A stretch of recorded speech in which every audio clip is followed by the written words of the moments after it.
এটা কিন্তু তার লাইভ এক্সাম্পল। দেখেন এইটা কিন্তু একদম খাড়া আছে, যার ফলে কুয়াশা পড়লেও এটা কিন্তু বেয়ে সরাসরি পড়ে যায় নিচের দিকে। কিন্তু যার যেখানে ফলে কুয়াশা কুয়াশার মানে জমে হ্যাঁ, সেখানে হচ্ছে ক্ষতিটা করে, জমির ওই ক্ষতিটা করার সম্ভাবনা কম, যেহেতু ওখান থেকে আয়রন একদম পুরো আয়রন মুক্ত হয়ে আসে আর কি পানিটা।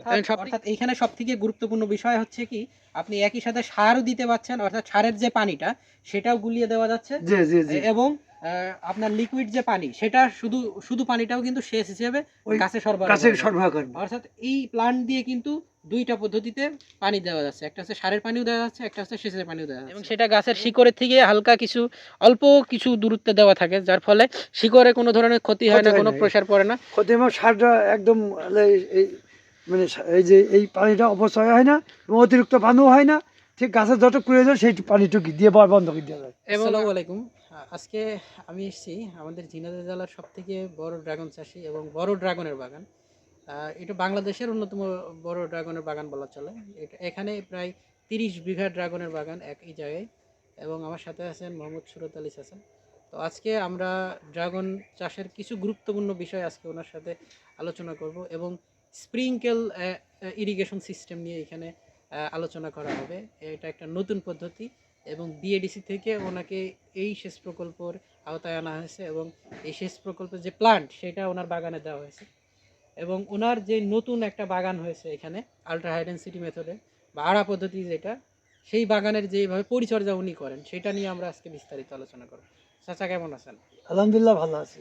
আচ্ছা আচ্ছা, আমরা তো আজকে দেখতে পাচ্ছি যে আপনার এই যে পিছনে যে বাগানটা দেখা যাচ্ছে, এই বাগানটার বয়স কতদিন? এই বছর হলে কি আমার 2 বছর ফলন দিয়েছে আর কি। 2 বছর ফলন দিয়েছে? 3 বছর হবে। 3 বছর ফলন দিয়েছে? 2 বছর দিয়েছে ফলন, এবার 3 বছর হবে। 3 বছর এবার হবে আর কি।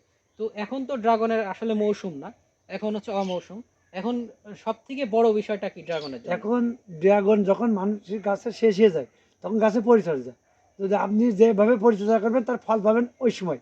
এখন যদি আপনার পরিচর্যা ডিস্টার্ব হয় তাহলে আপনি ফলনও আপনার কমে যাবে।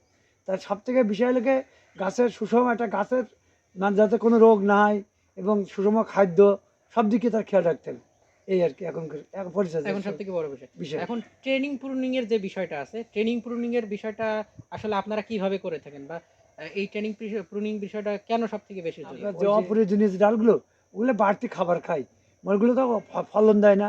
তারপরে গাছের কিছু আলো বাতাস ভিতরে পৌঁছানোর দরকার থাকে, যদি আলো বাতাস ঠিক মতো না পৌঁছায় তা গাছে ফলন দেয় না, এবং ওই জন্য অপ্রয়োজনীয় যে ডালগুলো এগুলো কেটে দেওয়া হয়। এগুলি কেটে দেওয়া হয়। জি। এবং আমরা আসলে দেখতে পাচ্ছি যে আমাদের সামনে আছে হচ্ছে বিএডিসির একটা প্লান্ট, শেষ প্লান্ট। তো এই প্লান্টটা আপনাকে আসলে কিভাবে উপকার করছে, বা এই প্লান্টের এই প্ল্যানটা কার্যক্রমটা সরকার কি? আমাকে দিয়েছে এবং আমার প্রচুর উপকার করছে। আমার লোকে আপনার 2500 ফুট পাইপ দিয়েছে, আন্ডারগ্রাউন্ড লাইন করে দিয়েছে।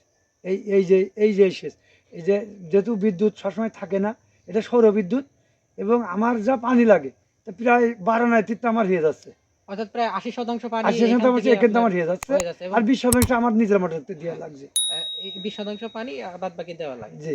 এখন আপনি আমাকে বলবেন যে শীতের মৌসুমে ড্রাগনের সবথেকে পরিচর্যা সবথেকে গুরুত্বপূর্ণ শীতের বিষয়টা কি? মৌসুমে যখন ঘন কুয়াশা পড়ে ঢুকায়, যখন ওই যে কুয়াশা পানি জমে তখন কিছু ফুটা ফুটা বা বিভিন্ন রকম ওই যে হলুদ বর্ণের কিছু রোগ দেখা ফাঙ্গাস যায়, জাতীয় ফাঙ্গাস। স্পট পড়ে আর কি। এতে কিছু ছত্রাকনাশক ব্যবহার করতে হয়, যেরকম রিওমিল গোল্ড, নোইন পাউডার, এরকম এই ধরনের চ্যাম্পিয়ন দিলে আর কি ওই যে ওইগুলোর স্পটটা পড়বে না কিন্তু আর কি। এটা লোকে ওই রোদের সময় করতে লাগবে স্প্রেটা। স্প্রেটা কোনোভাবেই কিন্তু ওই আরেকটু যখন বলে নিয়ে রাখি, থাকবে কুয়াশার ভিতর যেন না করা হয় কুয়াশার আর কি। ভিতর কোনো ধরনের স্প্রে আসলে করা যাবে না, কোনো তাহলে কুয়াশার সেটা ভিতরে কোনো কার্যকারিতা কোনো থাকবে না। কার্যকারিতা থাকবে। কার্যকারিতা সব থাকবে থেকে না। বেশি ভালো হয় বিকেলের বেলা করে।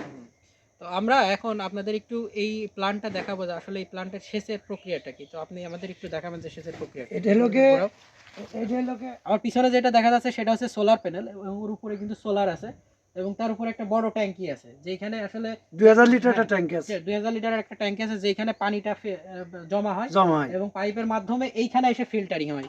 এই যে বড় ইয়েটা দেখা যাচ্ছে, ডোমটা দেখা যাচ্ছে, এখানে পানিটা ফিল্টার হয়, ফিল্টার হওয়ার পরে এই পাইপ দিয়ে আসলে যায়, এবং এখানেও আবার ফিল্টার হয়। এখানে আবার আরেকটা ফিল্টার দেওয়া আছে, এখান থেকে মানে ফাইনাল লেভেলে ফিল্টার হয়, তারপরে পাইপ দিয়ে যে কিন্তু এই এই সেচটা প্রত্যেক লাইনে কিন্তু পাইপ দেওয়া আছে, এবং সেখানে কিন্তু অন অফ করার সুযোগ আছে, সব আছে।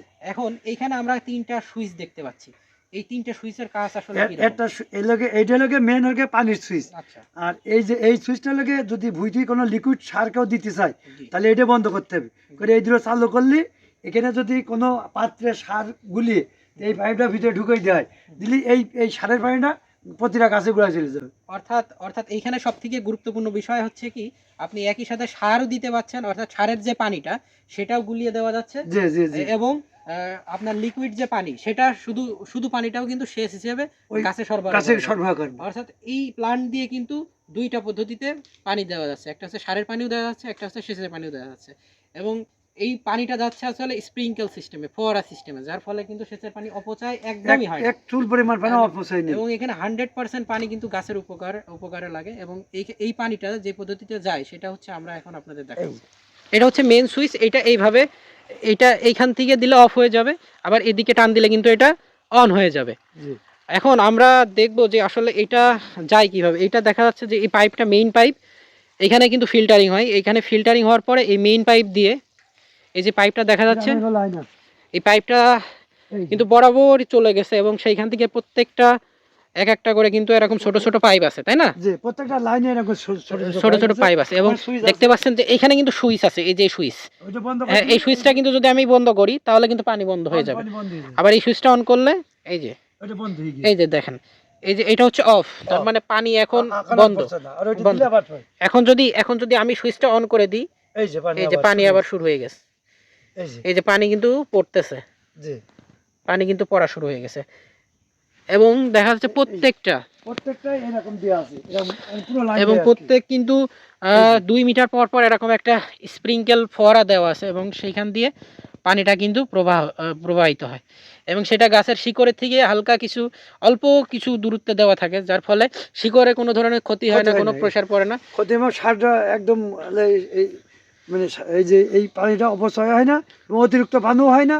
ঠিক গাছের যত প্রয়োজন সেই পানিটুকু দিয়ে বন্ধ করে দেওয়া যায়। এবং আপনারা দেখতে পাচ্ছেন যে এই যে ফোয়ারা পদ্ধতির সেচটা, এটা কিন্তু খুবই গুরুত্বপূর্ণ, কারণ এই একই সাথে কিন্তু সেচও দেওয়া যাবে এবং সারের পানিও কিন্তু দেওয়া যাবে, এটা কিন্তু গাছের জন্য খুবই উপকারী। এবং আমরা যদি আপনাদের একটু দেখাই, দেখতে পারবেন যে গাছের গ্রোথ ট্র্যাক কত সুন্দর দেওয়া যায়, একই সাথে সেচও দেওয়া যাবে এবং সারও প্রয়োগ করা যাবে। আসে জমিতে যে আয়রন যে ক্ষতিটা করে, জমির ওই ক্ষতিটা করার সম্ভাবনা কম, যেহেতু ওখান থেকে আয়রন একদম পুরো আয়রন মুক্ত হয়ে আসে পানিটা। সব থেকে বড় বিষয় হচ্ছে যে এই পানির সাথে কোনো ধরনের হেভি মেটাল, যেটা আমরা ভারী পদার্থ বলি, সেই ভারী পদার্থ যেমন লেড, সীসা, আয়রন, এটা মাটির সাথে মেশে না, যার ফলে মাটির যে উর্বরতা ক্ষমতা যেটা থাকে সেটা কিন্তু নষ্ট হয় না, অর্থাৎ মাটির জৈব পদার্থ ধারণ এবং মাটির পুষ্টি উপাদান ধারণ ক্ষমতা বেড়ে যায়। এই গাছে যদি এরকম এই যে স্পট যেটা দেখা যায়, এই স্পটটার জন্য কি ধরনের আপনারা ব্যবস্থা নিয়ে থাকেন? যদি আপনার ছত্রাক দেওয়া হয় তো এই স্পটগুলো থাকবে না, দু একটা যে এর ভিতরে কুয়াশা পানি জমে যেখানে কুয়াশার পানি জমে সেখানে এই স্পটগুলো পড়ে, অর্থাৎ যেখানে দেখেন কুয়াশা জমিনি, পানি জমিনি, সেখানে কিন্তু হয়নি। এটা কিন্তু তার লাইভ এক্সাম্পল দেখেন, এইটা কিন্তু একদম খাড়া আছে, যার ফলে কুয়াশা পড়লেও এটা কিন্তু বেয়ে সরাসরি পড়ে যায় নিচের দিকে, কুয়াশা পানি জমে সেখানে যার ফলে এই যে সহজে, যার ফলে এটাই কোনো কুয়াশার পানি কিন্তু জমতে পারেন, যার ফলে এখানে ওই ধরনের স্পটও পড়েনি, কিন্তু এইখানে কুয়াশার পানি জমে থাকার ফলে এইখানে দেখেন স্পটটা পড়ছে।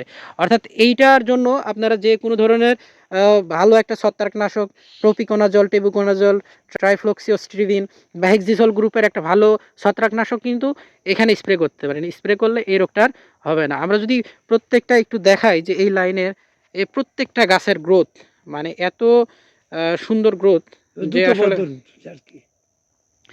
দ্রুত বর্ধনশীল, এবং এই গাছে কিন্তু কোনো ধরনের রোগ ব্যাধি কিন্তু নাই। ওই যে ওই গোড়ায় যে জৈব সারটা ধুয়ে চলে যাবে, এই জন্য হচ্ছে মাটি দিয়ে উঁচু করে দেওয়া, মাটি যে উঁচু করে আছে ওই সেচ দেশ, মানে আমরা তো সেচে দিই যাতে সারটা ধুয়ে না চলে যায়, এই জন্য গাছের গোড়ায় চারিদিকে রিং করে দেওয়া হচ্ছে। এবার এর মধ্যে সার দিয়ে তারপরে সেচ দিবেন। হ্যাঁ, এবার সেচ দিলেই পানিটা আর কি যাতে ওর গোড়া যে সারটা ওই ধুয়ে না চলে যায়। এই গাছগুলির বয়স কতদিন হয়েছে? এই গাছগুলো অনেক পুরনো গাছ, এই গাছগুলো এই 5 বছর বয়স। বয়স। তারপরে তো গাছের সতেজ একদম।